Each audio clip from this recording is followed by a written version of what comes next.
नमस्कार दोस्तों, study IQ point YouTube channel पर एक बार फिर से आप सभी का स्वागत है। आज मैं आप सभी के लिए एक और लेटेस्ट अपडेट लेकर आया हूँ। SSC JEE 2023 का ऑफिशियली SSC द्वारा नोटिफिकेशन जारी कर दिया गया है। तो चलिए देखते हैं। सबसे पहले ब्राउज़र में SSC टाइप कर लेते हैं। यहाँ पर जो SSC की ऑफिशियल वेबसाइट है इसको ओपन कर लेते हैं।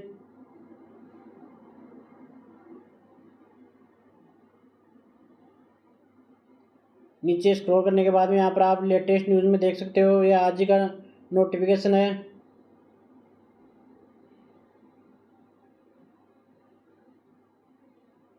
इसको ओपन कर लेते हैं।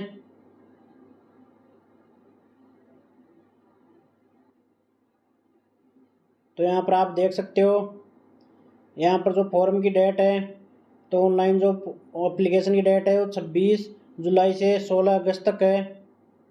और जो आपका tentative schedule for computer based examination जो पेपर फर्स्ट है वो अक्टूबर में टेंटेटिव 2023।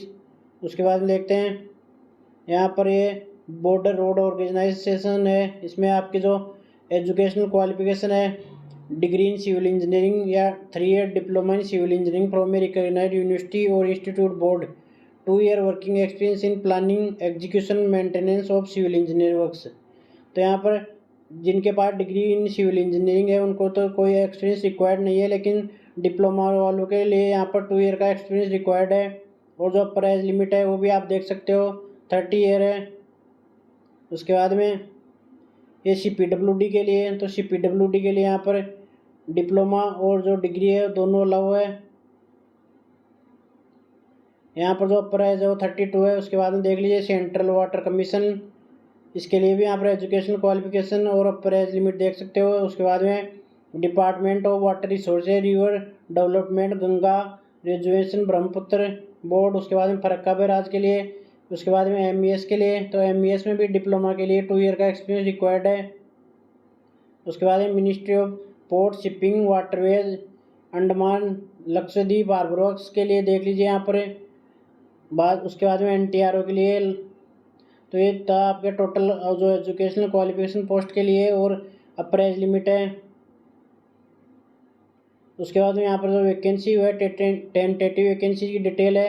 तो BRO में यानी बॉर्डर रोड ऑर्गेनाइजेशन में जो टोटल वैकेंसी है सिविल के लिए टोटल 431 वैकेंसी है। और कैटेगरी वाइज भी आप देख सकते हो, SC के लिए 65 है, ST के लिए 32, OBC के लिए 116, EWS के 43 और UR के लिए 175 है।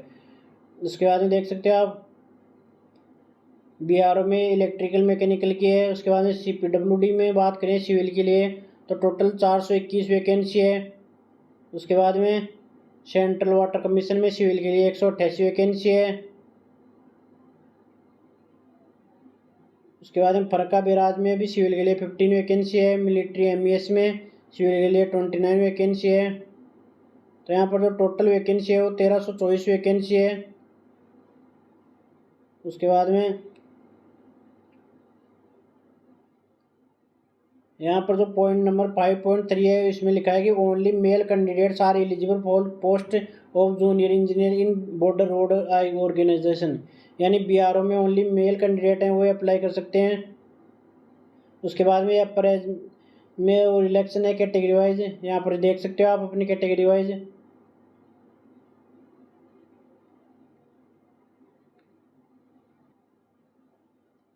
उसके बाद में आपके एग्जामिनेशन सेंटर बता रखे हैं रीजन वाइज।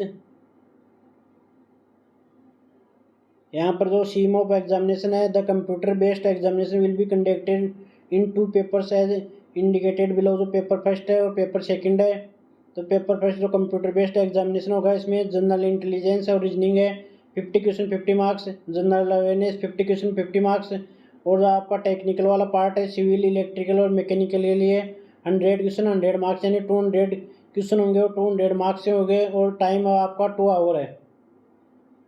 उसके बाद में पेपर 2 है वो भी यहाँ पर कंप्यूटर बेस्ड एग्जामिनेशन कर दिया गया इस बार। देख लीजिए ये सबसे लेटेस्ट चेंज है। तो यहाँ पर जनरल इंजीनियरिंग सिविल और स्ट्रक्चरल है। उसके बाद में अगर पार्ट B की बात करें तो इलेक्ट्रिकल के लिए, पार्ट C है मैकेनिकल के लिए। तो यहाँ पर जो नंबर ऑफ क्वेश्चन है आपके 100 रहेंगे और जो मार्क्स हैं वो 300 रहेंगे, यहाँ पर देख सकते हो आप। तो ये सबसे बड़ा चेंजेस किया गया है इस बार। जो पेपर 2 है वो भी आपका कंप्यूटर बेस्ड होगा और 2 आवर का होगा। तो यहाँ पर देख लेते हैं कि क्या क्या चेंजेस किए हैं। The candidate will be required to attempt the general engineering part A, part B और part C in paper first and second.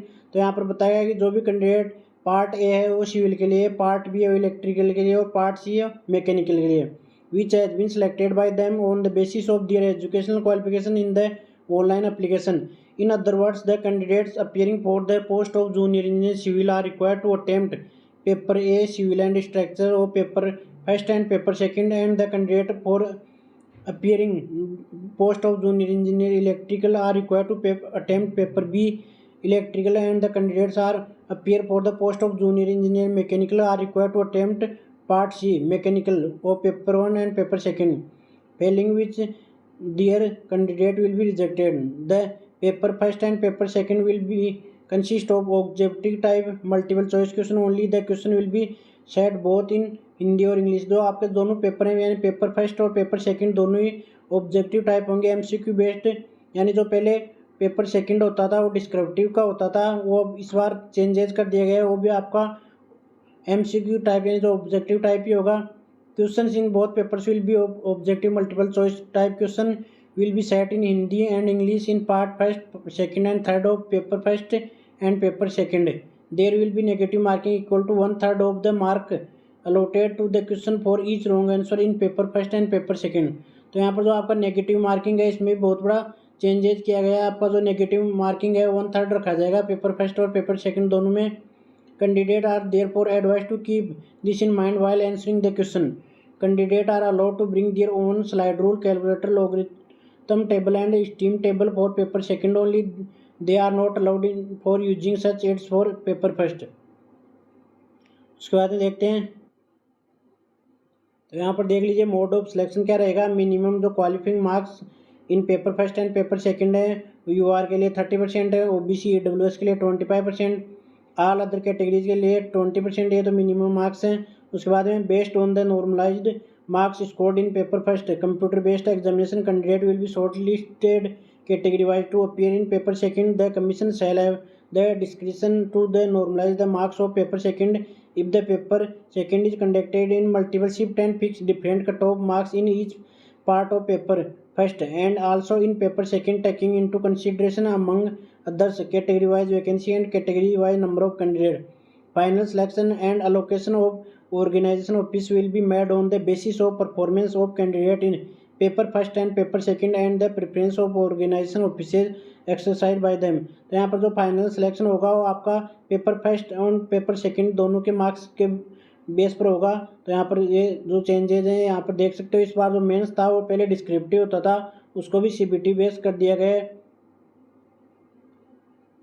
तो इस वीडियो में सिर्फ इतना ही। जो लोग चैनल पर नए प्लीज़ चैनल को सब्सक्राइब कर लें, बेल आइकन प्रेस कर लें ताकि ऐसी लेटेस्ट अपडेट आपको सबसे पहले मिलती रहे। Thank you.